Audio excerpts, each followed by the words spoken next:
Okay, Bernie Bodley.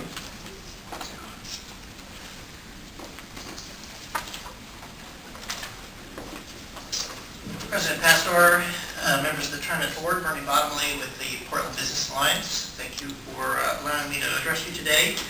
The Alliance is a membership organization comprised of about 1,400 small, medium, and large businesses in the Portland metropolitan region. They're all primarily payroll taxpayers, and I think it should be noted that somewhere in the neighborhood of 75% of the operating funds for the district are generated by a payroll tax that's paid for by the businesses in the region. The system is not free. Money comes from somewhere. We formed a task force when the Green Line was being planned, and the prospect of opening a new light rail line in downtown was in the offing, to look at whether it was a time to make an adjustment to Fareless Square. I think you've heard people talk about eliminating Fareless Square, and that was never part of the discussion, isn't part of this resolution. It's a modification of the way that Fareless Square works. After 20 plus years, we thought it was a good time to take a look at that, particularly with the new rail service going into place. We spent about 9 months hearing input from users of the line, institutions, users of Fareless Square, I should say, businesses and other interests in downtown, Portland Police, TriMet, Metro, Portland State University, and a number of other interested parties. And the conclusion that we reached was that it was appropriate to make a modification to Fareless Square. The reason for that are, as the general manager has stated, there are some tweaks to Fareless Square that really would make the efficient and effective management of the system better and more possible. The biggest issue that we identified was that drivers can't be expected to keep track of everybody who gets on the bus in Fareless Square and then manage, once they've left Fareless Square, manage the process of getting folks to pay if they're still on the bus. It's just not realistic to be expecting them to drive and converse with passengers and take care of that whole process. We saw it as a reasonable and balanced trade-off to say, okay, we should modify Fareless Square, have the train service, which is going to be more frequent and more efficient, be the Fareless vehicle in downtown. And as General Manager Hanson also mentioned, our research confirmed that the vast majority of Fareless rides in downtown now are along the transit mall or within a very short walk of the transit mall. So our feeling was that you would solve the management problems, the logistical and driver issues in Fareless Square without having a substantial impact on the service and ability of folks to have Fareless rides in downtown.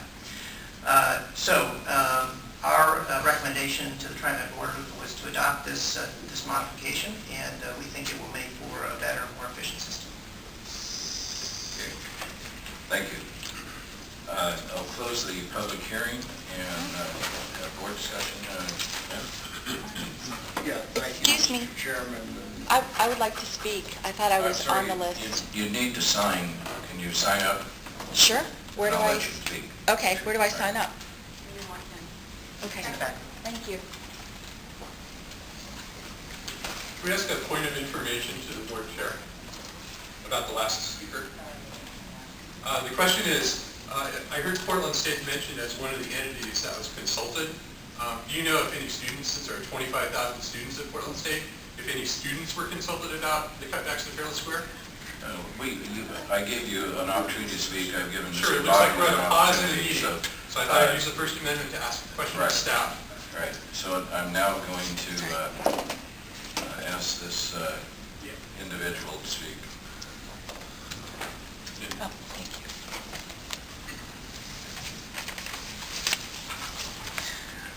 Let's see, is it Mindy Stone? Yes. Right, good morning. Hi, good morning. Thank you for letting me speak. I'm sorry I didn't know the procedure.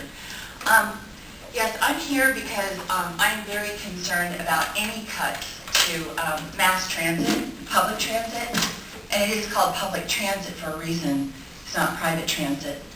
But I moved here from Florida about 9 months ago. I've been struggling to find work ever since. I'm extremely educated, well educated.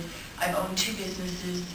And my only problem with getting a job is that there aren't enough businesses hiring. So I've been reduced to living in my vehicle, which I'm now worried about losing my vehicle. And if I do so, I lose my home and I end up on the streets. I need mass transit, and any cuts to services or to cut the rate, the expense of using the Fareless Square for the buses would seriously harm me. And I have been out collecting signatures the other day to stop the cuts to the services in Fareless Square. And I met a woman yesterday who had some mental handicaps and relied on the bus service to get her into Portland for her part-time job. And she moved up here from San Francisco about a year ago because she couldn't afford to live there anymore. Well, it's becoming plainly clear to me that it's almost too expensive to live in Portland. And as far as expanding TriMet, well, it's wonderful that you're expanding the MAX line, but you know, that's also an accommodation for people who have cars. So why are we always accommodating the car driver? And that's exactly what the MAX does. The gentleman earlier discussed, Steve Bantam discussed how much money it's going to cost to police the new stations and how much money it's going to cost to provide parking and work with private companies like the Clackamas Mall. And Mr. Banta also said that the bus system is the anchor that holds the whole TriMet organization together. So cutting out buses really is it's contrary to what public transit is supposed to be all about. I'm really worried that we're going the way of helping people who have a choice of whether or not they want to drive into Portland, and not to address the people that need mass transit to get into Portland. And maybe the one reason why homeless people congregate into Portland Metro is because there are services here that they can't get in the outlying cities. There's more food services available, medical help available, clinics available, and they can't get that in Troutdale or Gresham or the other towns that lie outside of Portland proper. So I hope you will really reconsider cutting slashes to the bus service and to Fareless Square, because people like me are really worried about what it's going to do to me. And it's not a luxury. So please think twice about it. Thank you. Thank you. All right, I now will